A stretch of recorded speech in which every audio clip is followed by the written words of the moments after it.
There is this insane story in the Bible where God asks Abraham to kill his son. And let me tell you, the religious trauma that evangelicals have induced in people through this story is intense. But here's the thing, the story is not about that.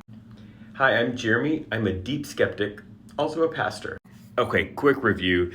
God tells Abraham to kill his son, and out of devotion to God. And then Abraham gets his son, loads up a bunch of wood, says they're going to go make an offering, and sets off. They get to the place where they're going to make the offering, and his son's like, what the heck, where's the offering?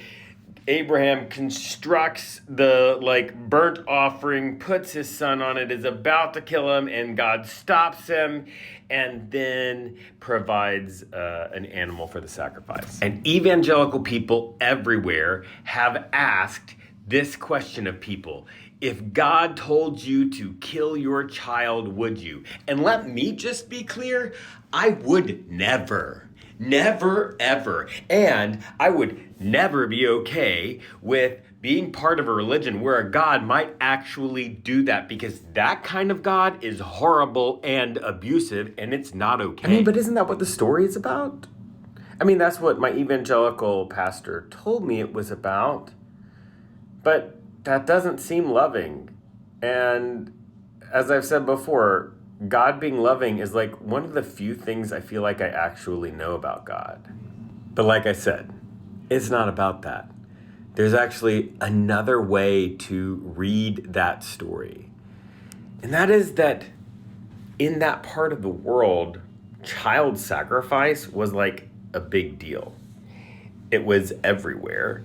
It was in a lot of different religious practices, and it's horrible. Right? There's nothing morally okay with that practice. It doesn't matter if it's a religious practice or not.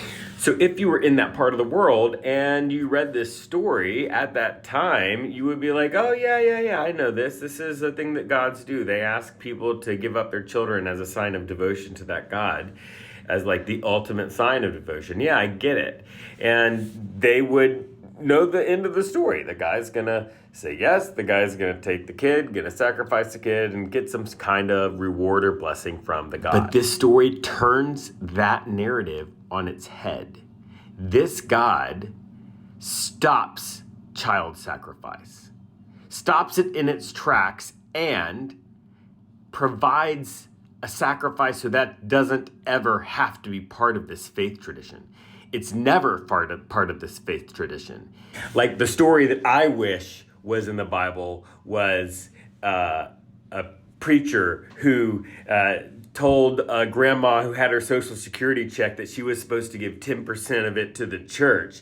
And then when she brought her 10%, God rained down money so that she didn't have to give up her 10% to the church, because that's also wrong and shouldn't be happening, but it is. But that story would show that God is not okay with that. And in fact, that we're going to chart a different course, a course away from getting old ladies to give their Social Security checks to churches. Or in this case, we're going to chart a course away from religious practices that are child sacrifice religious practices. It's the surprise ending of that story that is really everything.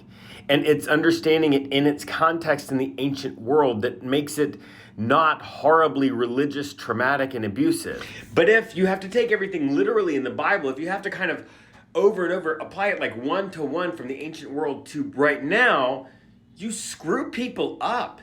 You make children afraid that their parents would kill them. And you make parents try to make these absolutely awful commitments, right? To say, I would do that. I am that. I love God that much. When if a parent actually meant that, they should go into therapy, because that's not okay. Deep breath. Look, this is the problem with the way evangelicals have read the Bible and taught everyone to read the Bible. They have moved this goalpost of what engaging in this sacred text has to be, to where it's a losing game for everybody but them. And so you just got to stop playing it. You got to start reading the Bible on its own terms. And if it seems to be suggesting that you do something absolutely horrible, like kill your children, you've got to assume that maybe you don't understand the whole thing. Maybe there's context. Maybe there's something that you're not getting. And either you look for it or you let it go and you just be comfortable with not knowing.